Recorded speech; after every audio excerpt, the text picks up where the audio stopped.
Hey sis, so after all the celebrations were over, a wedding fit for a princess, set against the backdrop of beautiful St. Lucia, overlooking the sea at an over-the-water chapel facing the Piton Mountains.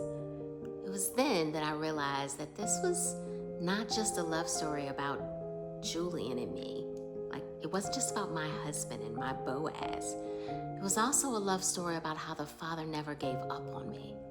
I found the Father waiting at the altar of my life, adjusting, moving pieces around, trying to get me where I belonged.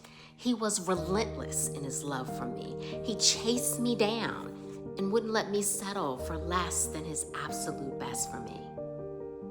And he mourned for me, especially when he saw me hurting from my own choices.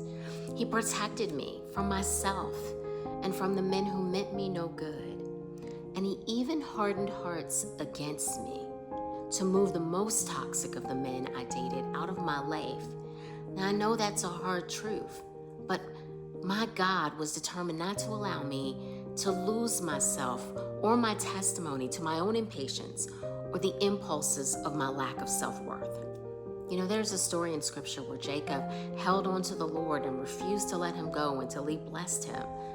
Well, God did that for me, only in the reverse.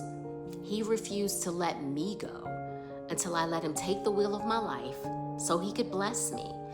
And for that, y'all, I owe him everything. I owe him the willingness to share this, at times, embarrassing testimony of a successful corporate leader who spends her days making multi-million-dollar decisions, but who couldn't make one good choice about her own love life, other than the choice to surrender. And so now, my life's mission, well, it's changed.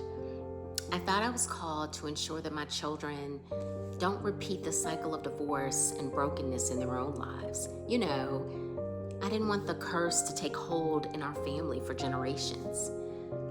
But today, I realize that my calling is bigger than just my own family. It's about using my transparent testimony to warn you, my sisters, of the dangers of trying to control your own destiny and the pitfalls that come from failing to surrender your will to his. I am uniquely qualified to minister to women suffering from the pain of the process because my own story was born in fire. But the good news is, anything refined in fire will be purified as pure gold. What the enemy intended to consume me with bitterness has become one of the sweetest gifts of my life and the exact testimony God is using to minister to what he treasures the most, his daughters. Today is the official launch of the Boaz Project. I was given the vision in 2014, 2 years before I even met my husband, and 12 years ago, and it has been such a journey. I hope you will stay with us as we dive into what it means to wait well, to trust God, and to walk in purpose, not with pointless affirmations, not chasing designer purses and clothes and other stupid shallow stuff. Now, you can get that anywhere. Healing starts on the inside, true healing. Like, how do you learn to love yourself after you've messed up so many times? And how do you heal from trauma at the hands of others and through your own choices?